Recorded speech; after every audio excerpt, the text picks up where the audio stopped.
Hey guys, welcome back to the channel. First off, I just want to say thank you for all the kind comments and feedback I got. It really made me excited to make more of this going forward, and I'm excited to show you what happened recently with the new dropping of Necroquip in Master Duel. It's really elevated Yubel by increasing its consistency level, and thus increased its ceiling in certain plays. So I'm excited to show you, so let's hop in. Before we hop into the actual combo line, I wanted to go over a few key notes regarding Yubel and things to keep in your mind. So first off, Engraver is a bomb card in the deck.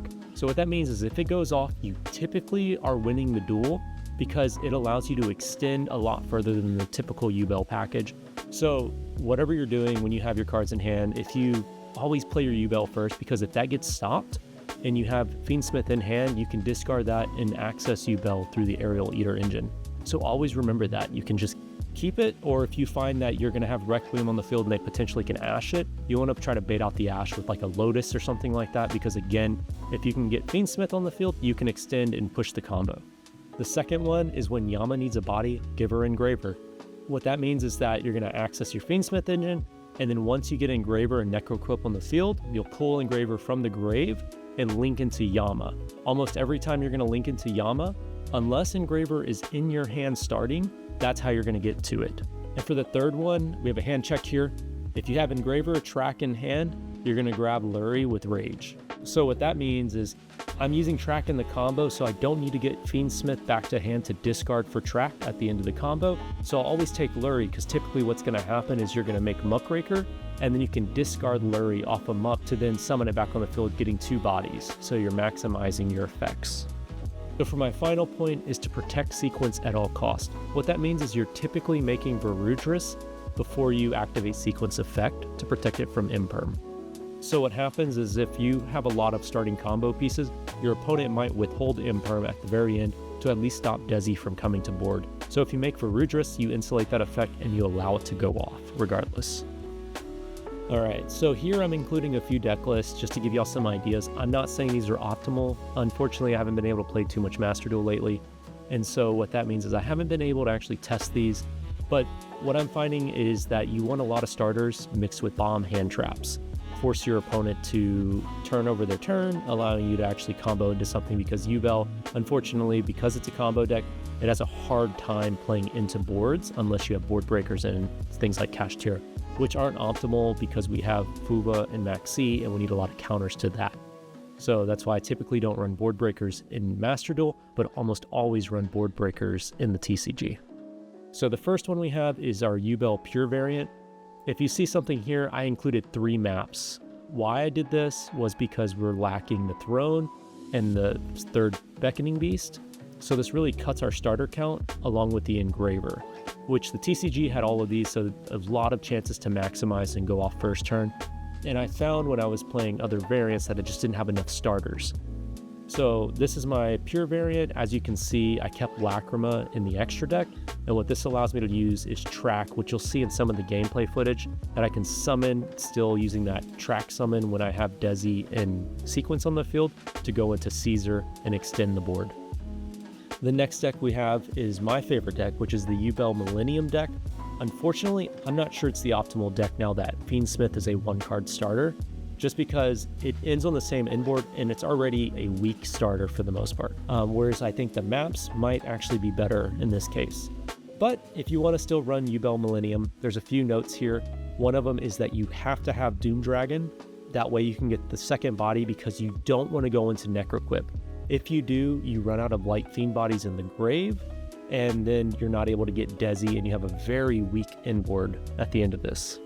So the last one is Yubel Kashtira. This is a very common package that you can see ran in Yubel, especially if you're going against decks like Tempai, because getting that Unicorn off and banishing their extra deck wins most games for me, in all honesty, because you can just keep Phantom on the field and they can't get past it. A few notes here is, I think this is a really strong deck, but Kashtira needs board breakers. That's why it is a fantastic deck, and it's what I play in the TCG currently, because I found being able to throw that down, getting the extra body, and then breaking the board and going into your Underworld Goddess really destroys your opponent's board. They can't really recover from that, and then you can set up your whole board, and it's really hard to play with maybe 2 cards into an entire Yubel board. Key notes here is if you're playing Yubel Kashtira or Yubel Millennium, you can get extra bodies on the board, you typically want to go for your Beckoning Beast line. I find Beckoning Beast to be the best thing. So if you're throning, you're going for Beckoning Beast because you can get 2 bodies on the field and then that can push through a lot of hand trap disruption. Typically, I find Lotus to be the weaker starter when I'm running these variants. All right, so for the first line we have is our Dark Beckoning line, and this one is the one that probably is influenced the most by the Necroquip drop in Master Duel. And what that does is it allows you to access the entire inboard. So typically in the old one, we would have to go to Muckraker to summon out Lotus, but now that we can get the extra body on board, we can actually use Spirit Gates to summon out Lotus. And that allows us to access Varudras in the inboard. So this one ends up on the total inboard. I believe you're going through 2 discards though, which is a little unfortunate, but again, when you're ending on 2 Omnis and a monster change effect and Rage in the Grave, it's worth the trade.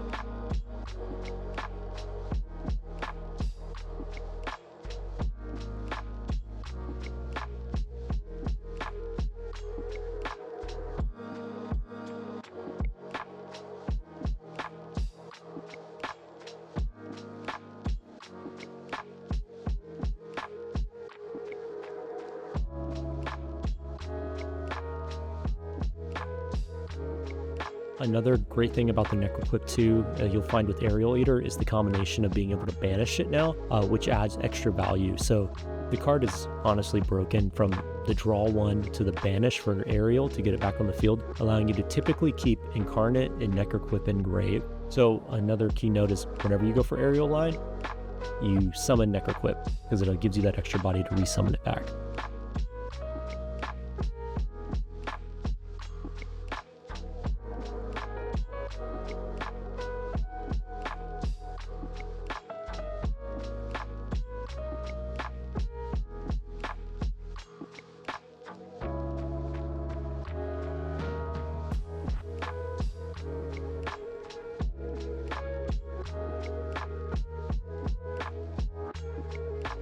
So again, you see that I didn't use track, so again, Rage is going to add Engraver for the discard. Here is where you use Yama's effect to pop the Spirit, summoning out Yubel back from the deck, giving you those 2 level 10s. This is where you use the Aerial Eater effect to banish and then get the extra body for the Light Fiend. So the difference here is when you use Fiendsmith effect to discard, because you already use Sequence, you're going to discard it for another Fiendsmith. So discard, tracked, Fiendsmith, discard another random card in your hand, then you can banish track to summon out Desi. So ultimately it makes it a better starter than Lotus. A couple more discards, but you end on a better inboard with 2 Omnis instead of the Caesar, which is still good, but with Tempai running around, you can't really chance it. So again, here it ends, and you have Rage Engrave for another disruption.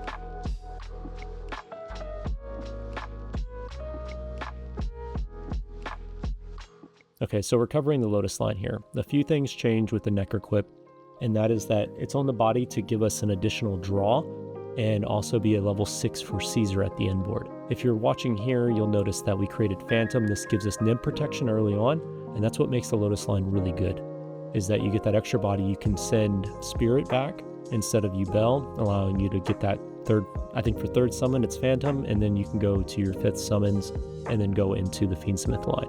Like I said earlier, you always go Fiendsmith and then Yama unless Fiendsmith is in your hand, and then you'll go Yama to get Shivara to protect from insulating combos, which we'll cover later.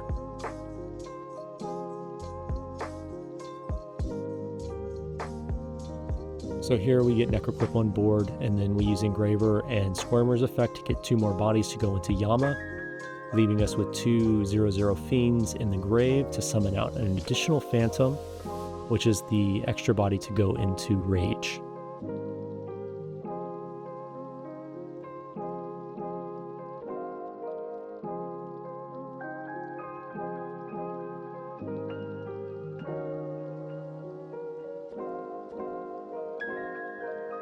So we're going to pop Rage here, and then we'll add Engraver to hand, and then for Yama's effect, we're just going to get an additional body on board.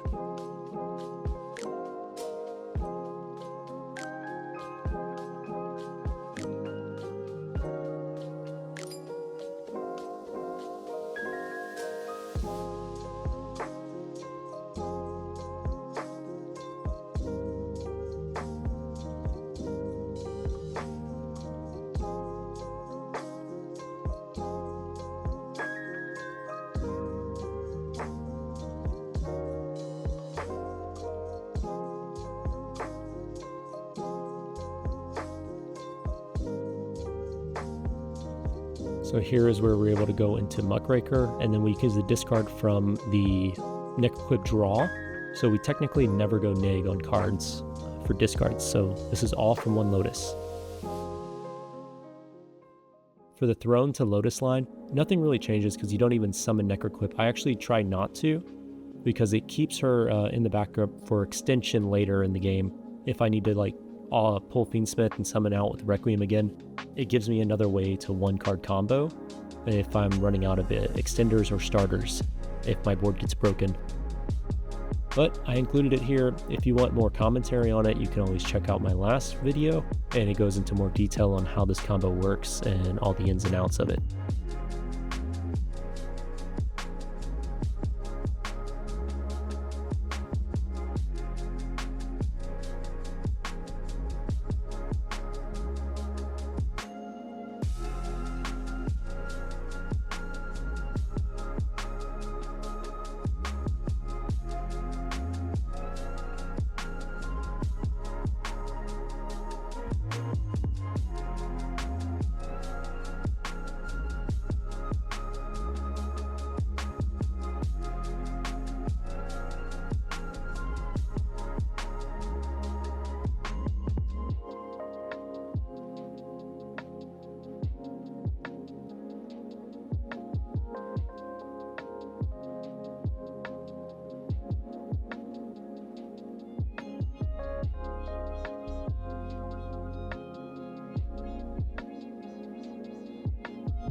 Okay, so now I included this last one. It seems less optimal, right? You have Throne to Lotus or Throne to Beckoning, but I included this because if you're playing Millennial or Cash, or if you have extenders in your hand, I think this is the more optimal line, mainly because when you get Beckoning, they have to they'll typically Ash it at that point if they saw you Throne for it, or Imperm it, and that gives you an additional body, whereas if you summon Lotus and it gets Ashed, you have nothing. So I typically go for Beckoning because I have some kind of extender in my hand, and that allows me to continue to play through things. Again, you're using Necroquip, summoning out, going into sequence.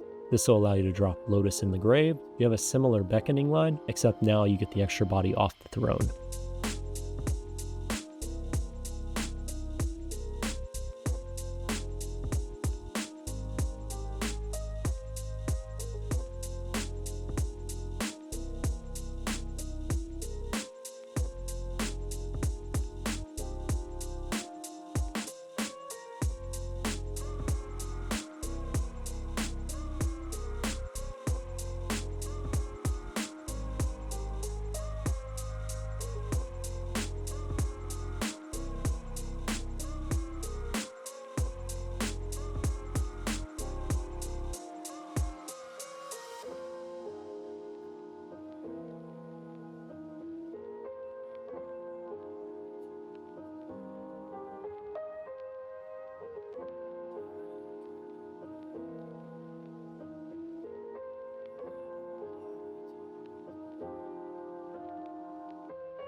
as you see at the end of this, there's a couple more discards, so it's less efficient than the Lotus combo, but you keep the body on the board, which can be very important if you have extenders in hand. So the last 1-card combo we have is the Millennium line from the other deck. This can also be used if you have 2 Kashtira cards in hand, so you can unicorn and then get the birth and then normal summon the Finrare.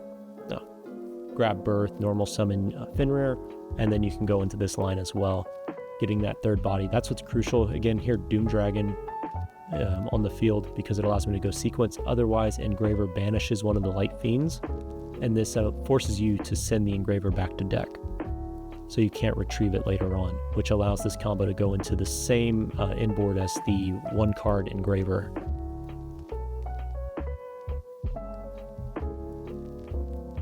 So nothing else really crazy here, just the Necroquip allowing you to end on Desi this time, which is a phenomenal inboard. Again, you're just missing Varudras, and you can't really beat that.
So one thing to note with this line that can work really well is if you have a normal summon in your hand, like you saw I had the Squirmer, that can allow you to extend further, and you can keep a unicorn on to banish one of their extra debt and the birth for another banishment, so you have a couple more disruptions.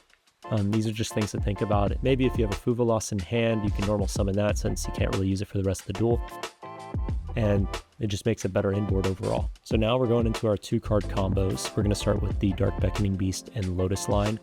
Nothing really changes on the startup of this. It's only when you get into the Engraver line, you'll access Necroquip, which you'll keep on the inboard. And if you're ever wanting to access Caesar, which most of these 2-card combos will, you want to keep Necroquip on the board the whole time. This allows you to maximize the draw, and you also need the level 6 to access the body later with using typically Shavara to get the other level 6 with the Muckraker Revive.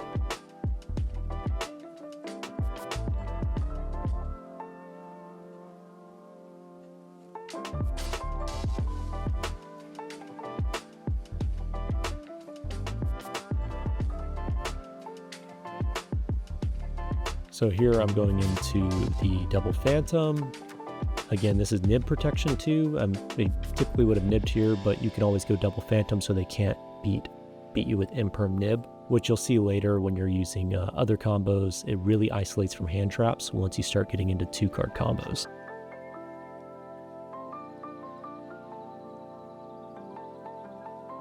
So here, getting that Engraver out to then go into the Yama, just as my rule stated.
So now we're going to show the Dark Beckoning and Spirit 2-card combo.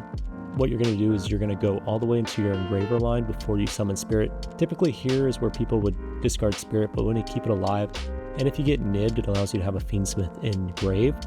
And also you can get the draw off of Necroquip. The reason we go all the way into Necroquip is because we're trying to maximize the chance of luck, in a sense, and playing to that and getting another draw. So say if we got nibbed here, right? We could at least draw into something, maybe a tract or an engraver that allows us to extend past it. Whereas any other way, we just kind of just lose, especially with the cards we have in our hand. We have 1-for-1 right now, but say if it was all Drolls or Fuvalos. So again, we're playing to our luck. And then once we have the Necroquip, you'll see this very commonly. We'll keep that on board, and we're just going to go into our Yubel lines and then access our Yamas.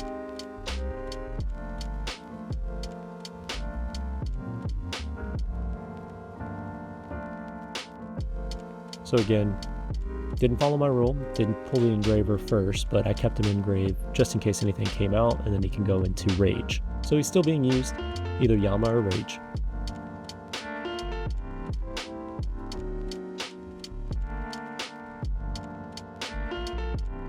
And you'll see kind of the common setup of adding Engraver to hand and then summoning Spirit, popping Spirit, and always summoning the Phantom using the Yubel body so you can pull it from the deck and thin out your deck.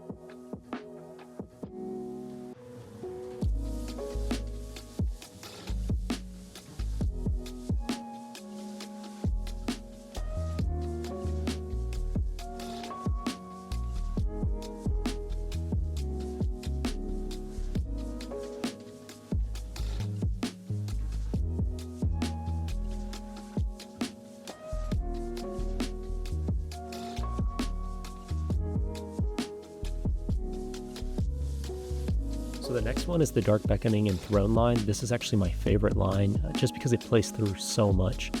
First thing you're doing is your Imperm and Ash check by summoning out your Beckoning Beast, and then using Throne to extend out with your bodies, which allows you to pull out Phantom if they don't do anything, which protects you from Ash for the Requiem. Once going into your Requiem line, you have plenty of bodies on there. You can go into Necroquip, and this is going to set up very similar. There are some very key differences in using this line, just because otherwise you end up in weird spots where you have too many bodies on board and you can't link them off properly to get the final board that all the other ones have gotten.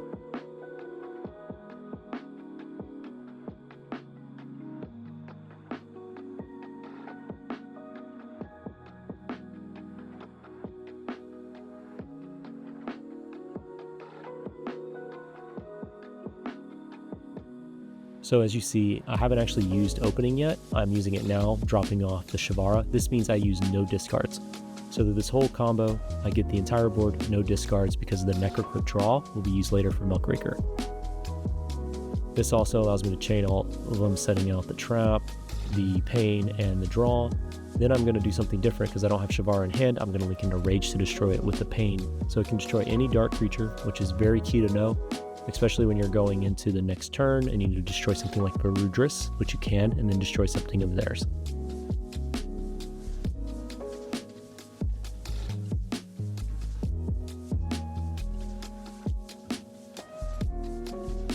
So the sequencing here is very particular, and you need to understand summoning out all of these bodies. Otherwise, you'll lock yourself out and you won't end up on the full board. Still be good, but it won't be the full board. So here we're going to go into the sequence play after we discard the Luri.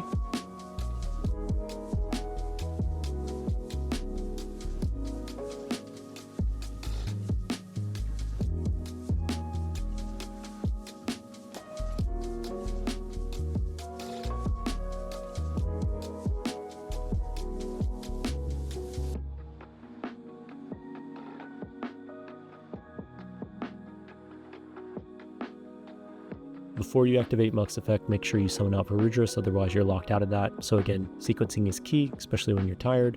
You need to make sure you're tracking all of this.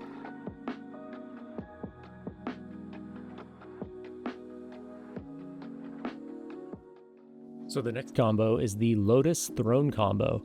And again, we're playing through Ash and Imperm by using the Throne as an extender. So you'll normal summon the Lotus, and then you'll use the Throne to bring out the basic Yubel and drop Spirit in the grave. What this does is you, either they Imperm the Lotus, and if they don't, then you summon out the Yubel, and then you can make the Phantom with the 2 Yubels to protect against Ash. Otherwise, if they Imperm the Lotus, then you can link off into your Moonline and then summon the Phantom. And then you can drop Aerial Eater and things like that, or go to Muck, whichever your preference, to bring them back to drop out Nightmare Pain. So as you see here, if they do not, then you can set up double Phantom, and what this does is it protects against Nib Veiler, so they really have no option here, and you just kind of play freely through this point. And you play the basic Lotus line all the way up, and you'll end up with 2 Phantoms on the board at the end of this.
So the last combo for the video we're going to cover is the Lotus Engraver combo. I wanted to throw this in there so you can see what it's like to have Engraver in hand. And this is very similar to both Dark Beckoning Beast and Lotus, because you'll each go into the Yama line, and then you can access the Engraver line afterwards. What this does is it gives you a Shavara to kind of protect and insulate a lot of things, especially your sequence, if you need to.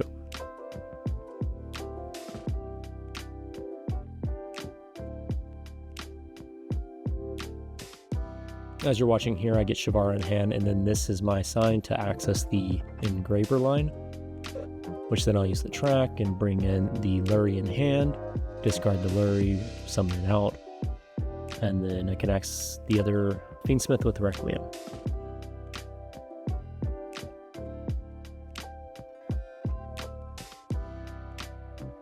So for this specific combo, you'll see that I don't bring out Necroquip, and that's just because I have to use the body and I can't resurrect the Fiendsmith yet.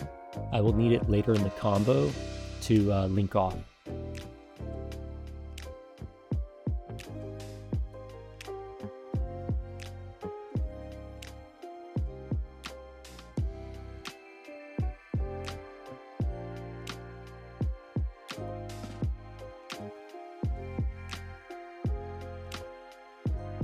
So you'll see here that I use the Engraver, I bring it out of grave, and then I link off to Muckraker with the Shavara. So that would set the trap, but it was in my hand, so there it is. And then you can pick out the Lurry this time, because I've already used track, so I can't have Engraver in hand, or there's no use for it. So then I can resurrect 2 things off of that. So I resurrect the Engraver and the Lurry. This allows me to go into sequence, which then allows me to bring out Desi.